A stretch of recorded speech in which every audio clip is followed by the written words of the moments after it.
What is going on, guys, and welcome back to episode 7 of the Italian Swarm. And we're just going to do a little bit of spring cleaning again with the team. We just got a few fitness and contract consumables just to add to some players so that we can keep them for the future of this series. This is only going to take us around 30 seconds just to make sure our team are staying as fit as possible, but also make sure that they are capable of staying with us beyond the next 12 games, which I'm really planning on the most important in finishing this gold series as we create our perfect gold Italian team. And as I said already, out of 2 packs I've already got a gold goalkeeper and a gold striker, so there is no worries on that line. And the first one, as you just seen there, a full silver team. I'm not very sure if this was the silver cup I went into, as I'm switching from each one, but an amazing ball off the top to Corrali, got it under control and slashed it into the bottom left corner. 4 minutes gone, and a magnificent start for us, just to give us that bolt of confidence that you really do need early in a game to continue and win it even further. And 13 minutes gone into the game, Moretti again involved, as I see him as really the definitive player in this central midfield, and just slots it home round the keeper 15 minutes in, giving him again no chance. And it's only 15 minutes gone, and this goalie is already looking at the floor and wishing it would open like a little hole in the floor, which is a little ironic. But 17 minutes gone, I don't really know what I was actually doing there, trying to do a little of fancy football. He tried the little flick for his celebration, but it was a little bit of a poor defending, and that was more or less it for that half. Nothing really more interesting came in the remaining 30 minutes. And again, the second half wasn't the greatest. 70 minutes gone, something else was the most amazing income output, with Corrali's chip over the top not being perfect, and Piccolo doing what he's done ever since we signed him. Ball over the top, controlling it magnificently, and he exquisitely places it into the bottom left corner, something he's never going to fail. And that more or less was it for this game. A comfortable 3-1 victory against Formax. They never really gave us any danger throughout the whole game, but we're going to move on to our next match, as we're just going to play a few matches within this video just so we can raise coins to actually build this team that we're looking towards, such as having Pirlo and Bonucci and Del Piero, why not, in the team. Which you see, we come against a mixed gold, silver, bronze team, and actually Andy Carroll there jumping up 8 foot into the air on the 18th minute to get the ball into the back of the net, which was one of the dangers I was actually going to have to take on, was Andy Carroll. And Malouda there doing something I never thought Malouda actually could do. And I was actually quite confused for about 10 minutes after that game went in. I was so confused we had to finish it off at 2-0. But again, 65 minutes in, with the most dirtiest, lamest, slowest, scruffiest goals you actually see on this video.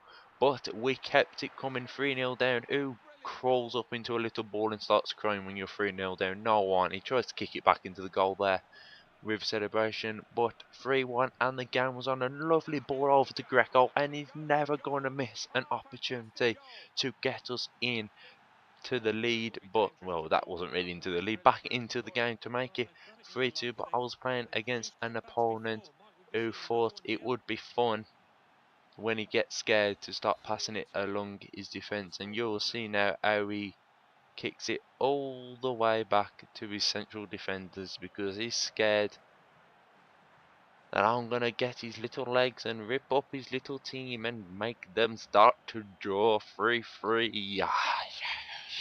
Which is idiots like Chris who actually do ruin the whole fun of the game. Why didn't he just kick the ball up and continue to play?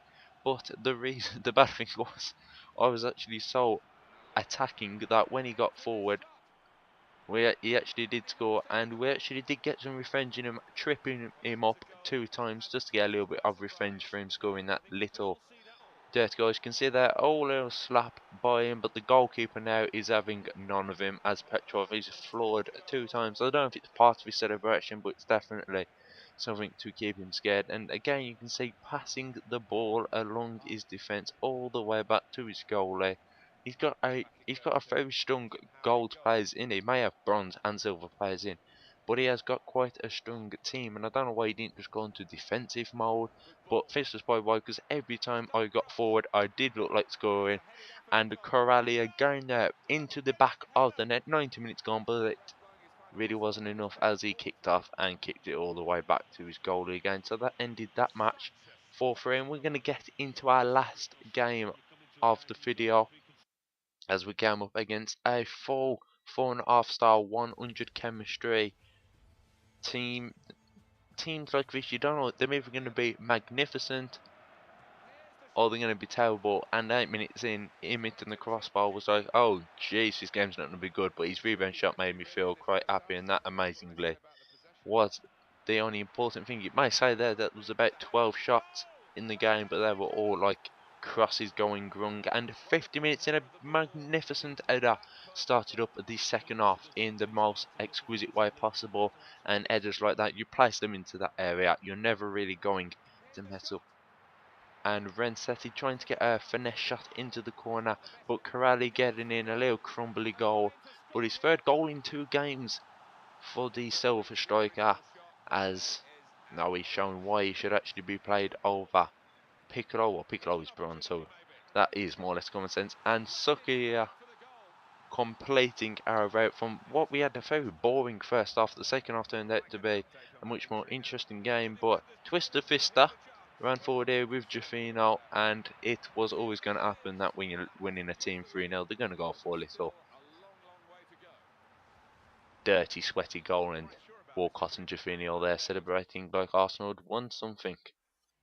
And well, it always comes at a time in the game that you have to bring on a player, and I actually thought, why not take off the Toure and bring on Crimi, and Crimi actually set up this attack, but it really wasn't going to anything until Corelli actually got the ball back, but couldn't really finish anything really. But the game was more or less up and complete after Walcott's 72nd goal. 3-1 was always going to be more or less the final outcome of this game, and that 3-1 actually concludes our 3-game video. And there will be one more game one more video that follows this video, where we will just play 3 games, as I feel that these 2 episodes will help build up the coins that I've got to build the gold Italian team, and we will pick up from here in the next video. So thanks for watching. A rating is much appreciated, and do subscribe so you can keep up to date with Italian Swarm. But apart from that,